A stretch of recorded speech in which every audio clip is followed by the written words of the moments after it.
Kyrie, and welcome to Parsing John. Today we are in chapter 1, verse, where did it go? 40. Almost done with this page. We got one more left in this paragraph before we finish off with that, and we're going to compare the Greek and Latin together. This is the rubric, everything that we're looking for as we go through this text. Let's go ahead and get started. Ein Andreas ho Adelphos Simonos Petru. Heis ek ton duo ton accusanton par Ioannou kai akoluthesanton autoi. Now that is a tough word to say. Here at the very beginning of our sentence, we have our verb. It's the same thing as we had here, so I'm just going to pull this over, put it in the same spot. Say he, start of a new sentence, so capitalized. He was Andreas. Andreas is alpha sigma. It's a first declension masculine, so nominative singular, or at least I think it is. Since this isn't a naturalized Greek word, I could be very wrong about that. And normally, first declension masculines don't have alpha sigma. Instead, they have eta sigma. So, just for fair warning there, masculine. This means Andrew. Ho Adelphos. Here we have another masculine singular, nominative. This is the. So this is going to be a renaming of Andrew, which I believe the appropriate term for is a predicate. This goes all the way through here. The brother. And then Simonos. I think this is actually going to be a third declension. Omicron sigma here as a genitive singular masculine, because Petru here is also genitive singular masculine. And we know that Peter is called Simon Peter, not Andrew Simon. So our nominative is going to end there. This is going to be of Simon Peter. Heis here is heis mia hen, our numerals. This is the nominative singular masculine. One, so it's another renaming of Andrew here. Ek is a preposition. It takes the genitive case. We've got ton here, which is genitive. Duo as a number, a numeral, it doesn't decline very well. It's got nominative, which is this form, and it shares the same form between the genitive and the accusative. It only has a special in the dative, which is, I believe, duci. So this also has to be genitive. And ton accusanton is genitive also. We've got a new preposition here. So our prepositional phrase can only go as far as accusanton. So genitive, plural. So they're going to be masculine since we don't have any feminine people around. And this is accuo, accuso. This participial ending here is rather like the aorist, so that's going to be the aorist stem, the sigma. And it is active, I believe. Yes, brain is not failing me. And it is a participle, of course. To be having heard. The from the to the having heard to. Prepositional phrase ends there. Par is a new preposition. This one is clearly taking the genitive because Ioannou here has its genitive ending. And that's genitive, singular, masculine. Kai could be connecting para with this other participle here, but we're going to leave that alone for a moment. And para, when it's taking the genitive, means from John. And akoluthesanton, this is going to be the same exact form here, so I'm going to take, no, better write it out since it's a completely different word technically.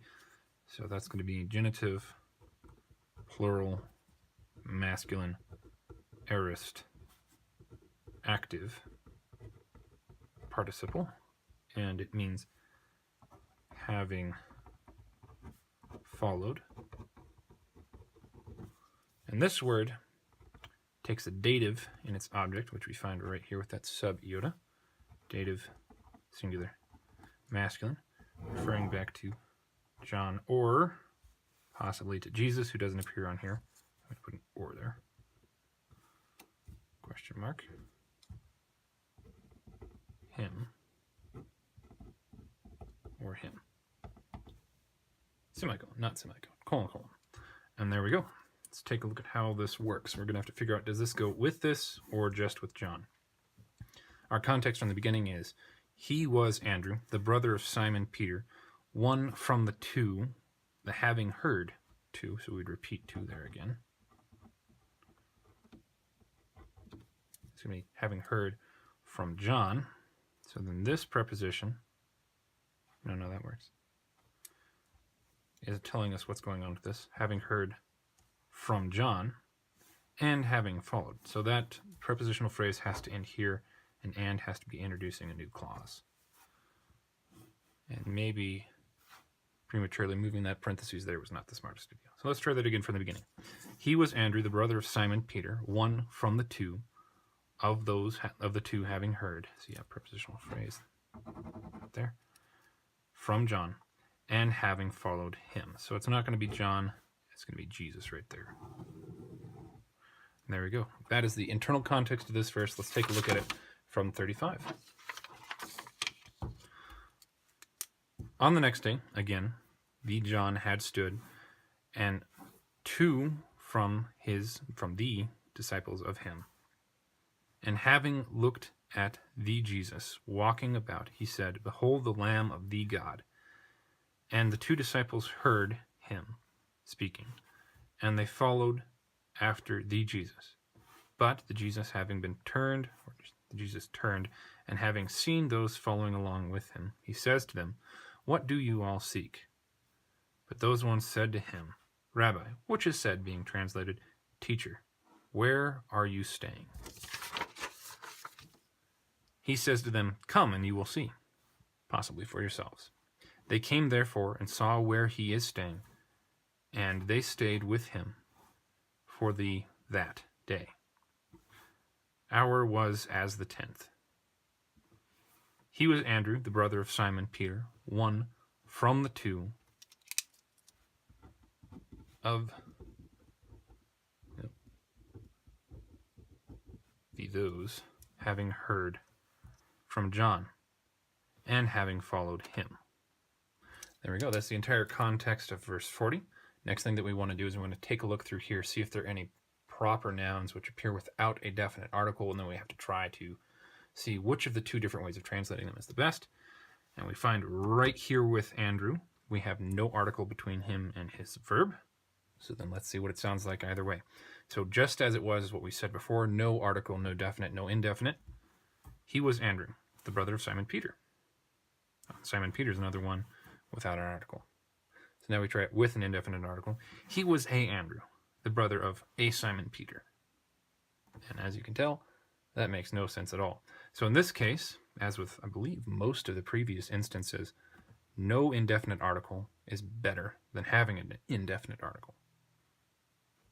And then we've got John down here, which is another instance without a definite article. So we try that as well. One from the two of those having heard from a John, or one from the two of those having heard from John. So in this instance too, since we know due to the context beforehand that there's a specific John, John the Baptist, being spoken about, no article period is the best option. An indefinite article actually just confuses matters, and you have to ask yourself, well, what is going on here? So in all instances in verse 40, if it's a proper noun and it doesn't have an article, then it can't have any article at all. Otherwise, the sense of the sentence just dissolves into nothingness. And there we go. I believe we are done for today. Thank you very much for watching. I hope this has been helpful for you, and I hope you continue to join me. Have a good day.